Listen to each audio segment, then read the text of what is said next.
Revelações sobre o muito além do horizonte. Você ouve agora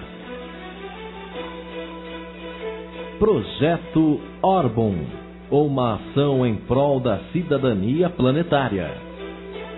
Projeto Orbon, um encontro com o médium Jean Vauelan. Apresentação: Carlos Cruz. Projeto Orbon.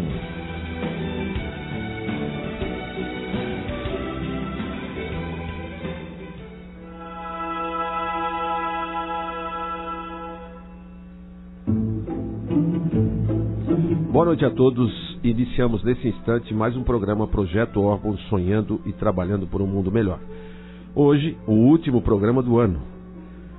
E vamos começar este programa agradecendo ao nosso irmão Franco Bianchi, lá de Vila Velha, que nos ofertou seus livros de poesia, um livro que ele acabou de lançar, e nós sorteamos pelo site do Projeto Orbon. E os ganhadores do livro são Douglas Lopes Duarte, de São Paulo; Alzira Neckel, de Cascavel, Paraná; Marineia Leonardo, de Bom Jesus, do Itabopoana, do Rio de Janeiro; Francisco Ramos, de São Paulo. Inclusive, Francisco, nós vamos usar a sua pergunta hoje, viu, Francisco? Cecília Paulauskas, de São Paulo; Lincoln Lafitte, de Vitória da Conquista, poeta, grande poeta, Vitória da Conquista, Bahia; Júlio Heineck, nosso irmão lá do Sul, lá de Santana do Livramento, do Rio Grande do Sul. Inclusive, ele tem um portal maravilhoso chamado Fronteira da Paz. O Tony Corona, de São Paulo, e o Yudi João, de Maceió, Alagoas. A todos vocês que entraram no site, escreveram, muito obrigado. E vamos aguardar outras promoções que seguramente nós iremos fazer ao longo de 2011. E para hoje, nós vamos abordar um tema que é uma gravação do material do Jean Vauelan, feito aqui em São Paulo, no dia 20, se eu não me engano, é 29 de julho deste ano que está acabando, 2010. Agora, esse tema tem muito a ver com esse período que nós estamos vivendo, porque nós estamos vivendo já o final do Natal. Final de Natal nós lembramos, obviamente, de Jesus. Nós lembramos também do assunto que nós tratamos aqui, que é o seu retorno. E quando a gente fala no retorno de Jesus, sempre nas rodinhas ou nos bate-papos ou via e-mail, as pessoas falam assim: mas o que nós devemos fazer? Qual o nosso trabalho? O que vai acontecer? Qual é a nossa tarefa depois da volta de Jesus? Então é exatamente esse tema que Elan vai tratar nesta questão gravada na Casa da Esperança aqui em São Paulo. Então, vamos a ela. De fato, não há nada a ser construído fora de nós mesmos. De fato, não há mais nada a ser edificado neste mundo que venha a ajudar a resolver qualquer um dos problemas que hoje nós, seres humanos, temos que resolver. Melhor será que depois da chegada de Jesus, depois da sua segunda, terceira, sétima, 11ª visita, que cada um de nós construa no templo da sua própria alma o mais belo dos sentimentos do que qualquer outro discurso ou construção exterior que se possa fazer. É irritante, mas essa é a verdade. É fácil a gente subir numa caixa, ficar numa esquina, tipo Zé do Apocalipse, da tirinha da Folha de São Paulo, lá de quem gosta, e dizer: prepare-se. Isso tudo é fácil, a gente só leva pancada, né?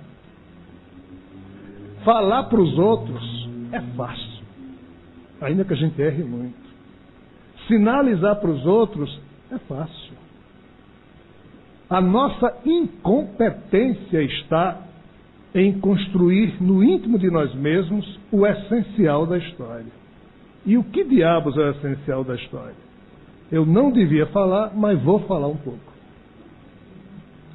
Há 3,8 bilhões de anos atrás, diz a ciência, a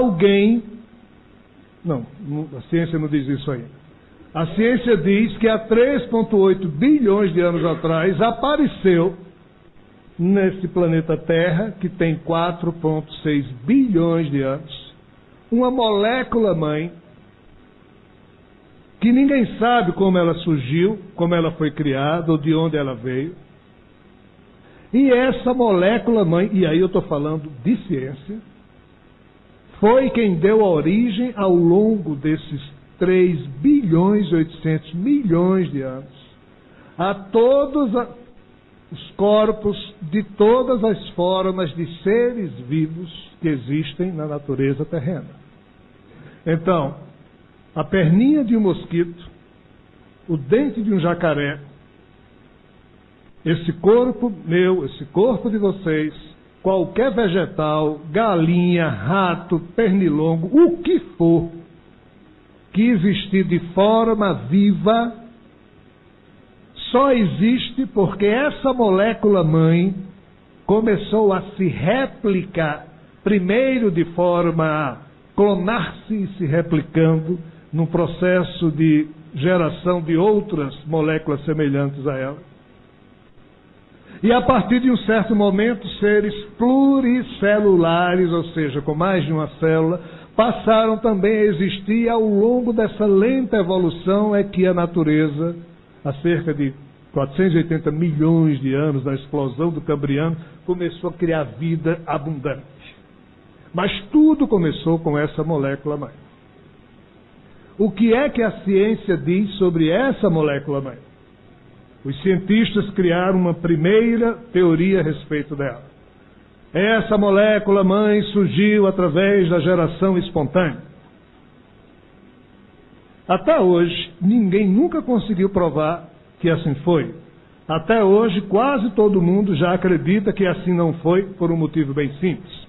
A Terra surgiu há 4 bilhões e 600 milhões de anos atrás, e ela demorou 800 milhões de anos para que, ou seja, 3 bilhões e 800 milhões de anos atrás, essa molécula surgisse. Essa molécula, ela é perfeita. Essa molécula, ela traz o duplo encadeamento das hélices de DNA, com todos os cromossomos e genes que respondem por absolutamente todas as formas de vida na Terra, e é por isso que tudo que existe de vivo na Terra tem o mesmo código de vida que pela primeira vez apareceu na Terra nessa molécula 3,8 bilhões de anos atrás. Então, os elementos químicos que formam esses genes, esses cromossomos, o DNA, não existiam na Terra, e isso é ciência, desde que ela surgiu há 4,8 bilhões, 6 bilhões, quando ela se consolidou, até os 3 bilhões e 800 milhões de anos. Esses elementos químicos que constituem o DNA não estavam disponíveis aqui na Terra. Então ela não pode ter surgido através da geração espontânea da natureza terrena, até porque na época não tinha natureza nenhuma. Era magma, era o planeta se contorcendo, procurando se assentar. Então a teoria da geração espontânea não funciona. Qual é a segunda teoria que os cientistas inventaram? Se não nasceu daqui, veio de fora. Lembrem-se que o nosso planeta é uma ilha cercada por um vastíssimo oceano cósmico.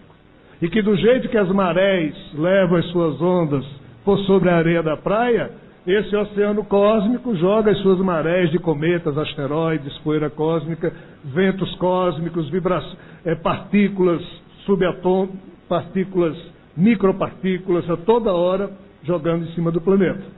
Então surgiu a teoria da panspermia, que do jeito que um óvulo é fecundado por um espermatozoide, a Terra teria sido então fecundada pela queda de um meteoro, de um asteroide, ou de um cometa, que no seu bojo teria trazido essa molécula depositada aqui na Terra. Isso chama-se a teoria da panspermia balística.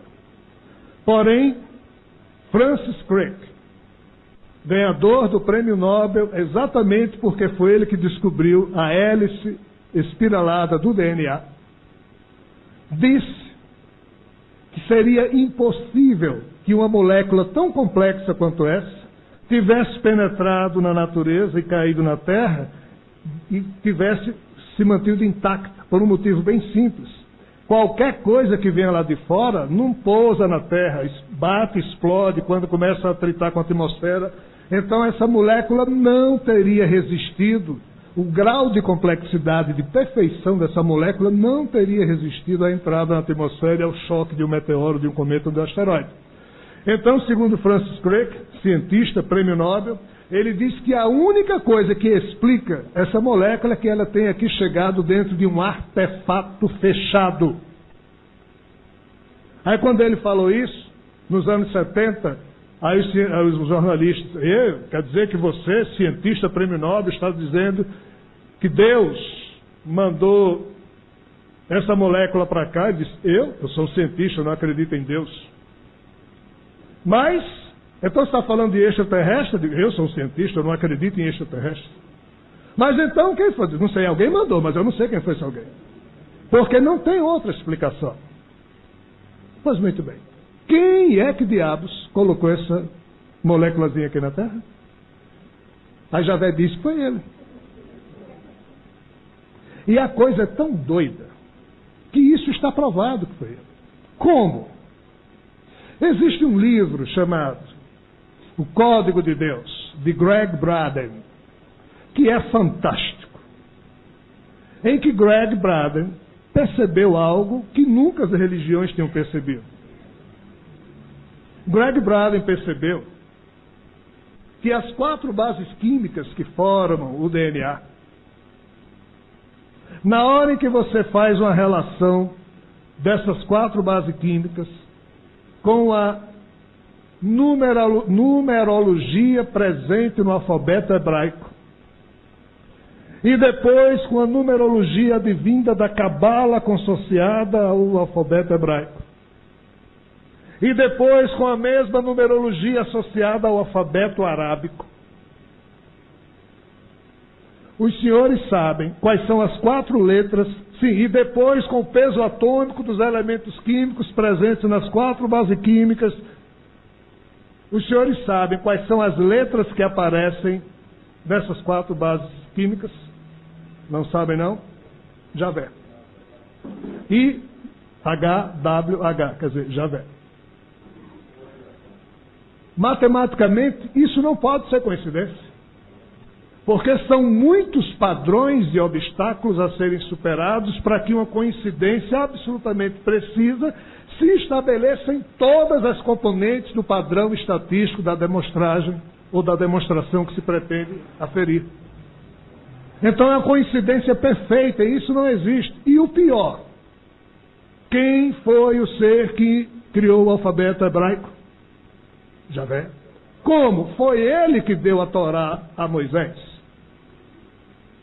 Os rabinos que criaram e codificaram a Cabala dizem que foram inspirados por quem? Javé. Quem foi que criou o alfabeto árabe? Alá, ou seja, Javé. Os árabes não tinham, linguagem codificada, como o Alcorão, que foi um livro obtido através da recitação. Depois é que o alfabeto arábico surgiu. O que mais nós, seres humanos, precisaríamos perceber para acreditar que de fato existe um ser chamado Javé, que está fazendo de tudo para demonstrar a nós humanos que ele existe e que ele é o responsável por toda essa... O que mais nós precisaríamos? Alguém aqui precisa ver Javé para acreditar que ele existe e está por trás disso tudo? O nosso bom senso diria não. Até porque qualquer palhaço pode aparecer aqui e dizer que é Javé, isso não vai resolver nada. Os fatos falam por si só. Mas se nós perdemos a capacidade, a sensibilidade de fazer a leitura dos fatos, aí é um problema nosso. E é por isso que Javé, entre aspas, também não nos suporta muito. Porque ele diz, ô geraçãozinha de filhos e filhas, eu faço tudo e vocês ainda não percebem. E esse cara vem se esforçando desde todo sempre para que nós o percebamos. Pois muito bem, esse DNAzinho, quem colocou ele aqui, o colocou da seguinte forma: manipulou 3% de todos os genes e deixou 97% dos genes livres. pois que o RNA só surge como molécula vivificante da natureza terrena, porque 3% desse DNA